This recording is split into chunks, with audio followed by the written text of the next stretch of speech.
Juges, chapitre 1. Après la mort de Josué, les Israélites consultèrent l'Éternel en disant: Qui de nous montera le premier contre les Cananéens pour les attaquer? L'Éternel répondit: C'est Juda qui montera. Voici, j'ai livré le pays entre ses mains. Juda dit alors à son frère Siméon: Monte avec moi dans le pays qui m'est attribué par tirage au sort, et nous combattrons les Cananéens. J'irai aussi avec toi dans celui qui t'est attribué. Et Siméon l'accompagna. Les hommes de Juda montèrent, et l'Éternel livra les Cananéens et les Phéréziens entre leurs mains. Ils bâtirent 10 000 hommes à Bézek. Ils y trouvèrent le roi Adoni-Bézek et l'attaquèrent, et ils battirent les Cananéens et les Phéréziens. Adoni-Bézek prit la fuite, mais ils le poursuivirent et le capturèrent, puis ils lui coupèrent les pouces des mains et des pieds. Adoni-Bézek dit: Il y avait 70 rois, aux pouces des mains et des pieds coupés, qui ramassaient les miettes sous ma table. Dieu me rend ce que j'ai fait. On l'emmena à Jérusalem et il y mourut. Les Judéens attaquèrent Jérusalem et s'en emparèrent. Ils la frappèrent du tranchant de l'épée et mirent le feu à la ville. Ils descendirent ensuite pour combattre les Cananéens qui habitaient la montagne, la région du sud et la plaine. Ils marchèrent contre les Cananéens qui habitaient à Hébron, appelée autrefois Kirjat-Arba, et bâtirent Sheshaï, Aïman et Talmaï. De là ils marchèrent contre les habitants de Débir, qui s'appelait autrefois Kirjat-Séfer. Caleb dit: Je donnerai ma fille Aksa pour femme à celui qui battra Kirjat-Séfer et qui la prendra. Othniel, fils de Kénaz, le frère cadet de Caleb, s'en empara. Caleb lui donna alors sa fille Aksa pour femme. Dès son arrivée chez Othniel, elle le persuada de demander un champ à son père. Elle descendit de son âne et Caleb lui dit: Qu'as-tu? Elle lui répondit: Fais-moi un cadeau. En effet, tu m'as donné une terre située au sud. Donne-moi aussi des sources d'eau.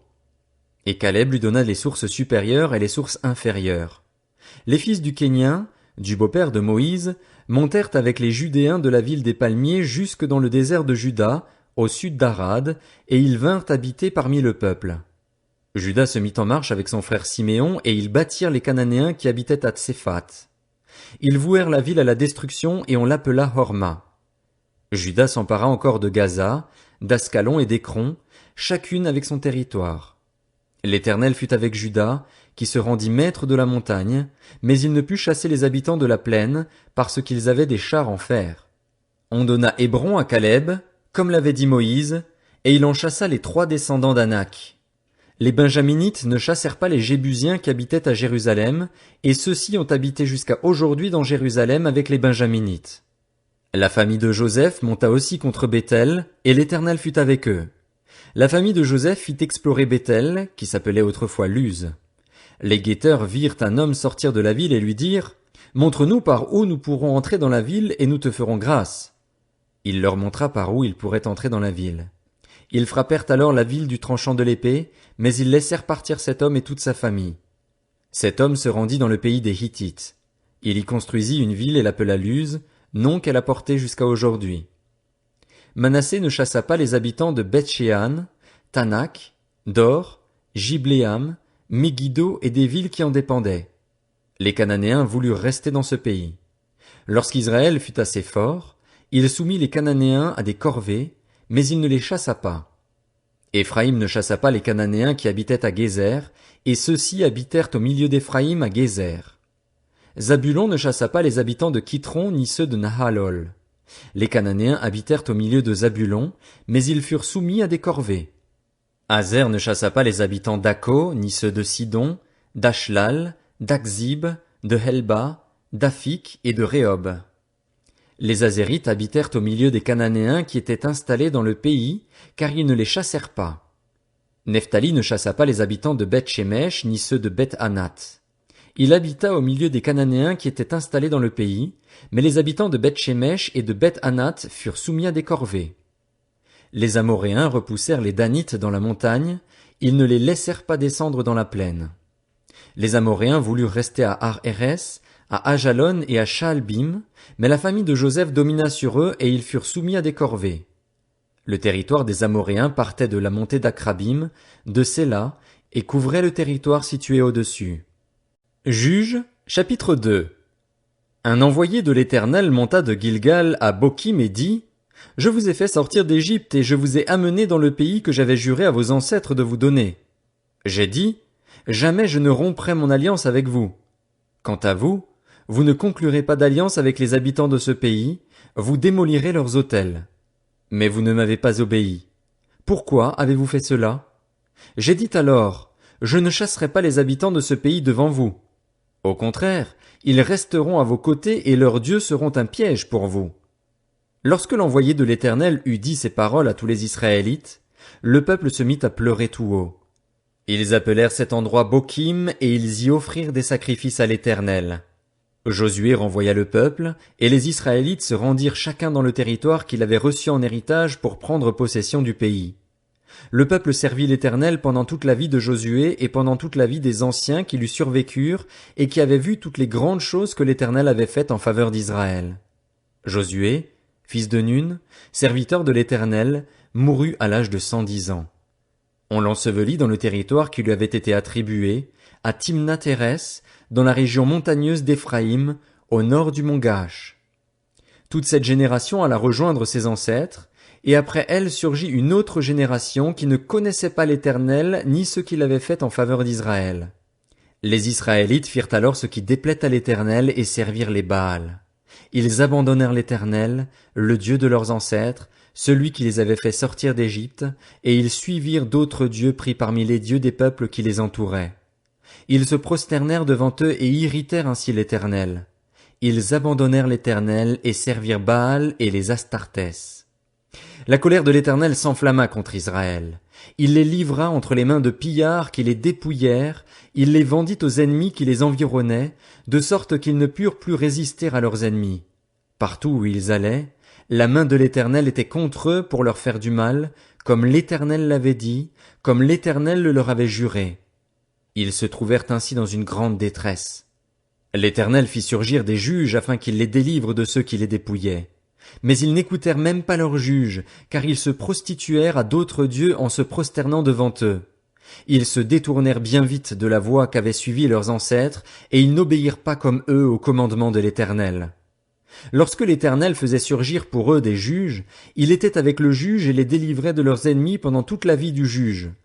En effet, il avait pitié des gémissements qu'ils poussaient à cause de leurs oppresseurs et de leurs persécuteurs.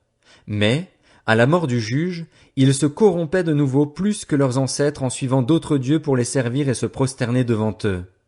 Ils persistaient dans les mêmes agissements et la même conduite, le même endurcissement. Alors la colère de l'Éternel s'enflamma contre Israël et il dit, « Puisque les membres de cette nation ont violé mon alliance, celle que j'avais prescrite à leurs ancêtres, et puisqu'ils ne m'ont pas obéi, je ne chasserai plus devant eux aucune des nations que Josué n'avait pas encore pu chasser à sa mort. En effet, à travers elles je mettrai les Israélites à l'épreuve pour savoir s'ils imiteront l'exemple de leurs ancêtres et veilleront, ou non, à suivre la voie de l'Éternel. » Ainsi, l'Éternel laissa tranquilles les nations qu'il n'avait pas livrées entre les mains de Josué, il ne s'empressa pas de les chasser. Juges, chapitre 3. Voici les nations que l'Éternel laissa tranquilles pour mettre à travers elles les Israélites à l'épreuve, tous ceux qui n'avaient pas connu les guerres de conquête de Canaan. Il voulait seulement que les générations des Israélites, ceux qui ne l'avaient pas connu auparavant, connaissent et apprennent la guerre. Ces nations étaient les suivantes: les 5 princes des Philistins, tous les Cananéens, les Sidoniens et les Héviens qui habitaient la région montagneuse du Liban, depuis le mont Baal-Hermon jusqu'à l'entrée de Hamath. Elles servirent à mettre les Israélites à l'épreuve, afin que l'Éternel sache s'ils obéiraient au commandement qu'il avait prescrit à leurs ancêtres par l'intermédiaire de Moïse. Les Israélites habitèrent au milieu des Cananéens, des Hittites, des Amoréens, des Phéréziens, des Héviens et des Jébusiens. Ils prirent leurs filles pour femmes, ils donnèrent leurs propres filles à leurs fils, et ils servirent leurs dieux. Les Israélites firent ce qui déplaît à l'Éternel, ils oublièrent l'Éternel et servirent les Baals et les idoles. La colère de l'Éternel s'enflamma alors contre Israël, et il les vendit à Cushan-Rishéataïm, le roi de Mésopotamie, de sorte qu'ils lui furent soumis pendant 8 ans. Les Israélites crièrent à l'Éternel, et l'Éternel fit surgir pour eux un libérateur qui les délivra. C'était Othniel, fils de Kénaz, le frère cadet de Caleb. L'esprit de l'Éternel reposa sur lui. Il devint juge en Israël et partit en guerre.